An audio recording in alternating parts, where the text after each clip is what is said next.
Sige na naman, Didi. Umuwi ka naman ngayong Pasko. Naku, ma, malabo. Mahigpit kasi sila dito, alam mo naman. Baka mamaya pag umuwi ako, mahirapan ako makabalik dito. Padala mo na lang ako ng picture mo na nandun ka sa yelo. Ay, oo, maganda yun. Nasa snow ka para Paskong Pasko yung dating. Mahirap yan, Sa Las Vegas ako nakatira. Wala naman talaga snow dito. Naku, ayaw mo lang yata ako padala ng picture mo eh. Nagtampo naman agad. Ilang Pasko ka nang di nakakauwi dito? Ma, huwag ka na mag-alala. Meron akong pinadalang balikbayan box dyan last month. Padating na yun dyan. Yun naman pala eh. Ay, sa inyo rin pala, Robert, ha? May pinadala din ako. Ay, bongga. Sana may pinadala kang makeup. Make-up? Gagamitin mo? Opo. Ay, nako. Sabi ko na nga ba eh.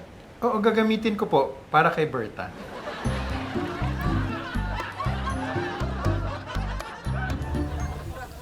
Sana naman matuwa si Mimi. Oo naman. Naawa kasi ako sa kanya kanina nung kausap niya si Didi tapos sinasabi niya na hindi na naman siya makakauwi tong Pasko. Oo nga eh. Di bale, pag nalagay na natin lahat ng decorations, sigurado matutuwa na yan. Hoy! Ano yung ginagawa nyo?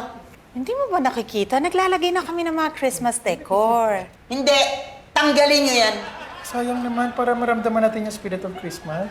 Tandaan nyo dito sa bahay na to, walang magpapasko. Wish you a Merry Christmas and a Happy New Year. Sino ba yung mga masko dyan? Ha? Ano yung mga kanta-kanta niyong Pasko-Pasko? Magsilayas kayo. Magsilayas kayo. Walang Pasko sa akin. Sige na.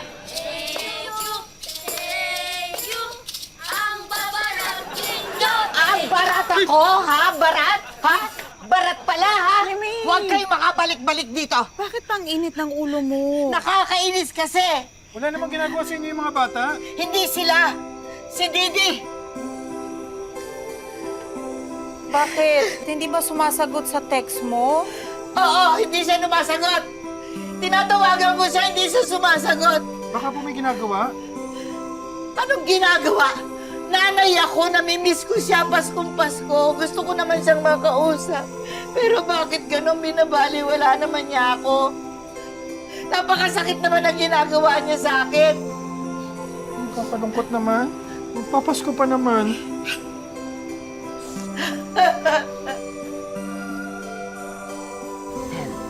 Anong nangyari dyan sa dalawang yan? Ay, naku.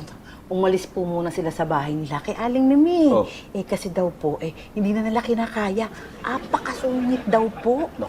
Aba, ang sabi pa nga sa bahay nila, walang magpapasko. Walang magpapasko. Grabe naman yan. Sige, talagay ko muna to. Sige. Ito. Hi. Thank you. Hello. Kumusta? Okay lang. Thank Talaga. you. Salamat, ha. Hindi na ako naiinis kay Mimi.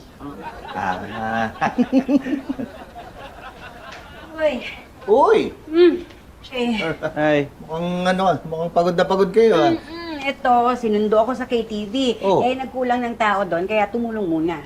kasi tayo sabay-sabay mag-utos yung mga customer. Dami hinihingi eh. Talaga? Di bukas, magsama lang kayo ni Robert. Tumulong kayo sa KTV, ha? Opo, sir. Ay, Sige. gusto ko rin po tumulong.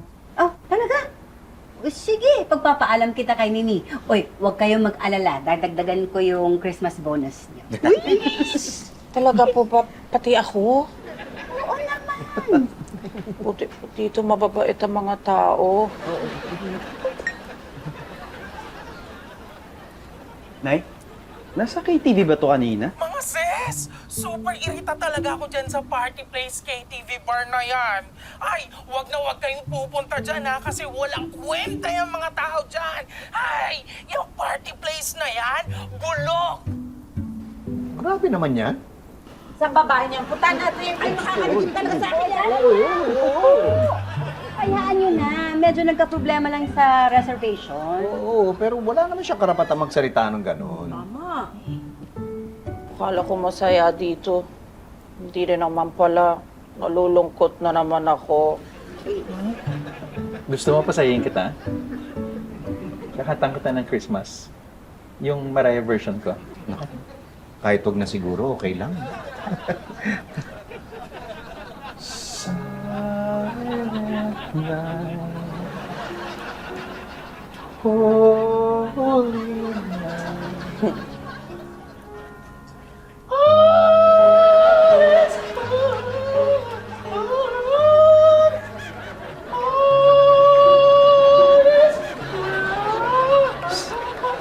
Uy, ito dapat tinatanggalan ng karapatan.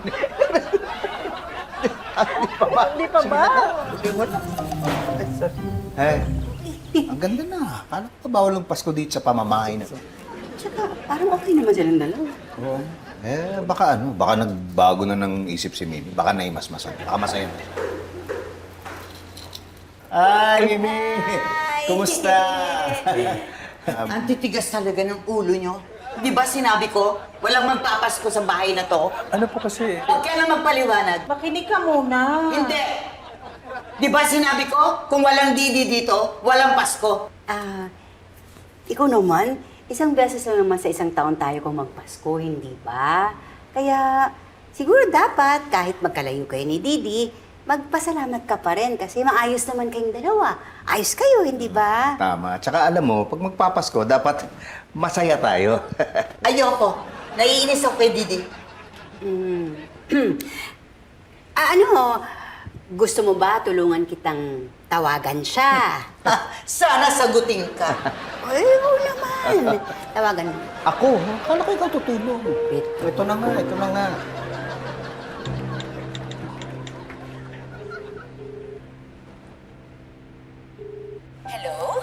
Hello, Didi?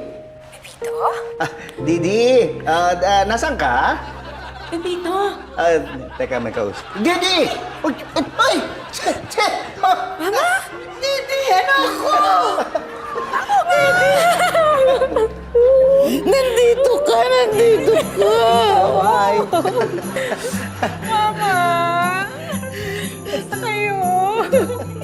Uy, ikaw naman di ka man lang nagsabi na sana sinundo ka na namin. Eh, hindi ko na kayo inabala kasi medyo biglaan din yung desisyon ko. Kaya naisip ko, surpresahin na lang si Mama. Tumawag na siya sa amin kagabi. Sila yung kinunsyaba ko maglagay ng dekorasyon. Kasi may isang tao dito na ayaw magpasko. Kasi akala ko, baliwala na ako sa'yo. Pwede ba naman yun? Oo, di pwede yun. O paano di pwede na magpasko sa pamamahay na to. Welcome na welcome. Tuloy ang Pasko. Ikaw, kumusta? Anong balita? Eh, nung pandemic kasi nasa Saipan ako. Tapos lumipat ako ng Guam. Tapos, mga 1 year lang, merong concert producer sa Las Vegas na kumuha sa akin. Si Richard Small. Small? Ano pong height niya? Ay, hindi. Apelido niya yun. May lahi kasing German si Dicky. Sino pong Dicky? Si Richard po yung kinukwento niyo? Sa ano kasi, sa Amerika, pag ang pangalan mo, Richard, ang palayaw mo, Dicky. Sure. In fairness, no, wala pa rin binagbago si Robert. Ay, naku. Mas lumala nga ngayon. Taka lang, si Dicky, producer mo pa rin siya sa Las Vegas, tama? Oo, naging close kami. Eh, sa sobrang close nga namin,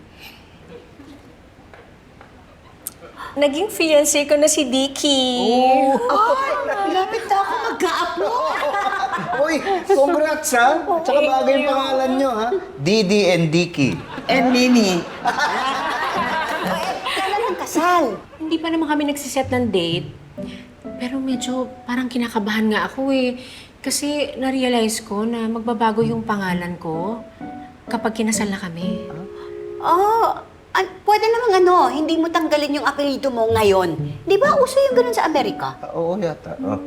Diba? Oo, sa bagay. Pwede nga yun, Didi ko small. Parang hindi naman. Ay, maganda yung hindi, parang... Ay, Terma. Hi, Nay! Kamusta po? Eh, kamusta po si Aling Didi? Ayun, small na. Hindi, yung apelyido nung asawa niya na Amerikano, small.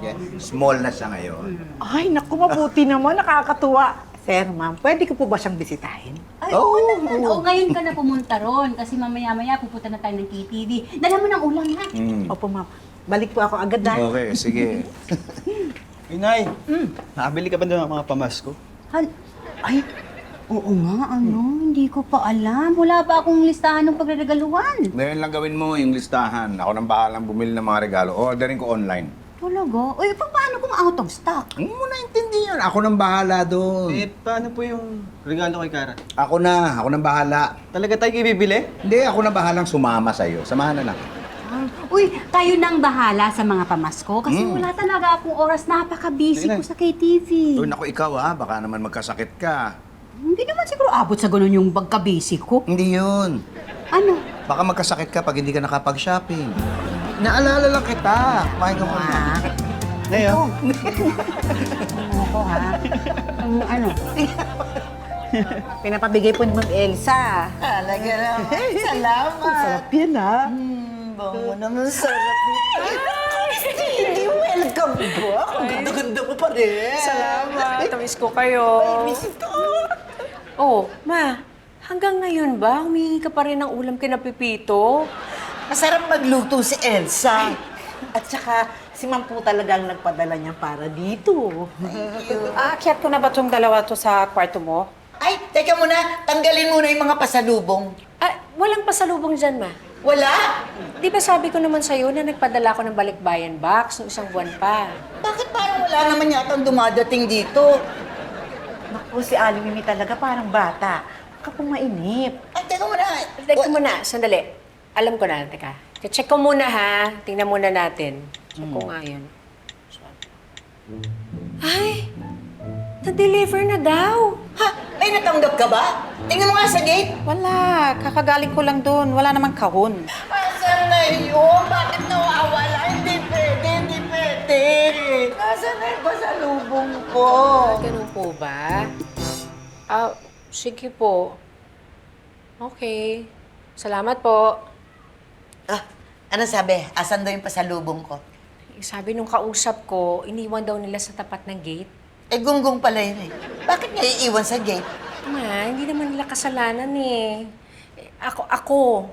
Bigla ko kasing napindot yung leave by the door na instructions. Ito, tinan mo, may picture pa. Gate ba natin yan? Malamang. Eh, may address nga eh. Isa lang naiisip ko dyan. Ninakaw ang pasalubong ko. Hindi naman siguro, ma. Eh, di ba may gwardiya naman? Eh malamang, yung gwardya ang nagnakaw ng pasalubong ko. Asan ba yung gwardya na yan, ha? Asan? Asan? Ma! Naku, dalagan-dalaga ka na. Yung huling nakita kita, baby ka pa. Pabebe na lang. Ay, cupcakes po gawa ni Nanay. Aling Mimi, cupcakes po. Salamat. May sakit po ba si Aling Mimi? Hindi. Bad trip kasi yan eh. Dahil hindi namin mahanap yung balikbayan box na pinadala ko. Baka naman nakita nyo na. Ayaw nyo lang sabihin. Po, wala naman pong dineliver sa amin. Sigurado kayo. Opo, promise. Naman eh. Ay, alam mo, na-miss ko tong cupcakes ni Elsa. Ah, teka ha, sandali. Wala ko ng platito. Upo muna kayo. Thank you. Thank you po. Sandali ha. Uy! Tita Ay, Robert. Kuya. Ay! Po? Bago ba yung t-shirt mo? Opo, ganda di ba? Anong ibig sabihin ng LV? Louis Vuitton po. Baka naman Las Vegas. Ma, ano ka ba? Pati ba naman si Robert pinagbibintangan mo? Naniniguro lang ako. Baka siya ang kumuha ng pasalubong ko. Wait! Hindi ko po gagawin yun. Marunong ako umamoy ng imported na t-shirt. Paamoy. Pinarky! Ikaw naman kasi, bakit mo sinabi sa delivery na iwan na lang dito sa gate ko yung pasalubong mo sa akin? Hindi ko naman sinasadya, May, na yun napindot ko. O, paano ngayon yan, o? Asan? Nga. O sige, kung gusto mo, pumunta tayo ng barangay, ng pulis. O kasi pati NBI, puntahan natin, mag-report tayo para wag na tayo mag-away. Oo nga, kakadating lang ni Didi. Wala kang ibang ginagawa, kung hindi awayin siya. Kala ko pa naman na mismo ko. Ma'am Didi, ano po ba itsura ng box? Siguro mga 3 feet by 3 feet, tapos may pangalan na nakasulat, tapos may address namin ni Mama. Tapos may nakalagay na Balikbayan Box sa harap. Sandali lang po ah.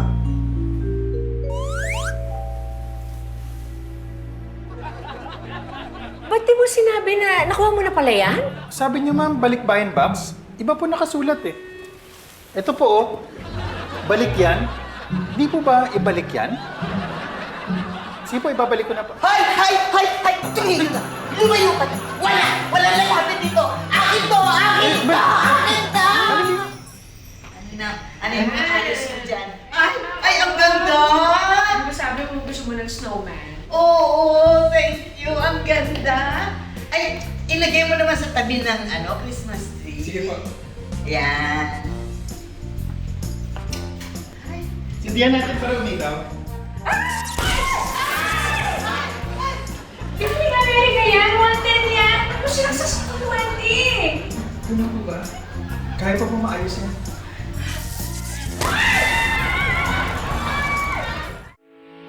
Getting all your Kapuso shows has never been this affordable. Subscribe to the GMA Pinoy Pack on YouTube TV for only $14.99 a month. Watch GMA Pinoy TV, GMA Live TV, and GMA News TV anytime, anywhere. Matawa mo saya